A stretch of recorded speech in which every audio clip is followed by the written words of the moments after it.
हरि ओम. योगदास जय गणेश जोशी यांनी निरूपण केलेला ज्ञानेश्वर माऊलींचा हरिपाठ अभंग 23वा ओवी क्रमांक 92.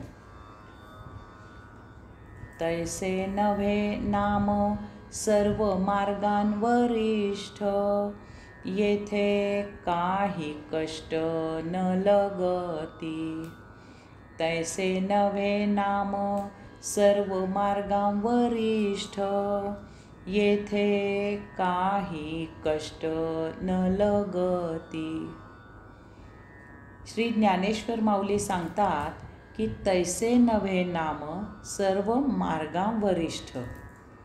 मागील ओवीमध्ये जी अनेकविध तत्वांची चर्चा केली आहे तसे हरिनाम नाही.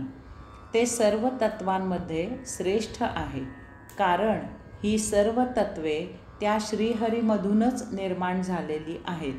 श्रीहरी आणि त्याचे नाम ही निराळी नाहीत आणि असू शकत नाहीत, कारण हरीला त्याचे नाम सदा सर्वदा चिकटलेले आहे आणि ते तसेच चिकटलेले राहणार आहे. आपले नाव आपल्याला सतत चिकटलेले असते. आपले देहावसान झाले तरीही आपल्या मागे ते काढले आणि स्मरले जाते. आता चांगले की वाईट ते ज्याच्या त्याच्या कर्तृत्वावर अवलंबून आहे. विश्वनिर्मितीचे वेळी ओम हे हरिनाम श्रीहरीने स्वमुखाने उद्घोषित केलेले आहे. ते त्याच्याप्रमाणेच शाश्वत चिर आहे, अक्षर आहे. या ओंकारामधूनच हे विश्व बाहेर आले आहे. त्यामुळे ओघानेच ही चर्चित सर्व तत्वे या ओममधूनच बाहेर आलेली आहेत. या हरिनामानंतर इतर सर्व तत्वे निर्माण झालेली आहेत. साहजिकच हरिनाम हेच सर्व तत्वांच्यात श्रेष्ठ ठरते. भौतिक उदाहरण घेऊया. याला अर्थातच भौतिक आयुष्याची मर्यादा आहे. अगोदर बिजली हे तत्व तयार होते, मग त्यावर इतर उपकरणे कार्यान्वित होतात. ती उपकरणे वापरून लय पावतात. बिजली हे तत्व तसेच शाश्वत राहते. याचप्रमाणे हरिनाम हे तत्व शाश्वत राहणार आहे.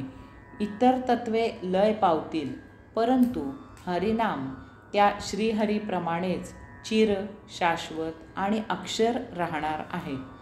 यास्तव श्री ज्ञानेश्वर माऊली पुढे सांगतात की येथे काही कष्ट न लगती.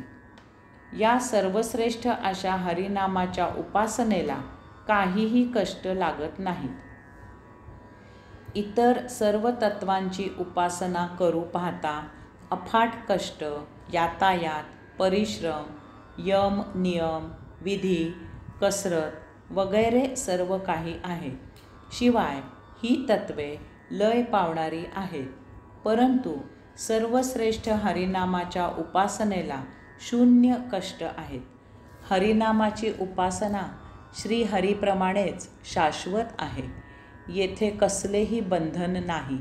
स्थलकालाचा विधी न ठेवता खुशाल केव्हाही कोठेही करावी. हरिनामस्मरण ही उपासना सूक्ष्म आहे. ती साधकाला, भक्ताला त्या सूक्ष्म श्रीहरिप्रत सहजच घेऊन जाते. मी शिबिरांमधून 10 प्रकारच्या ओंकार साधना साधकांना शिकवितो. त्याची ध्वनिफीतही उपलब्ध आहे. जिज्ञासूंनी त्याचा अवश्य फायदा घ्यावा. हरि ओम.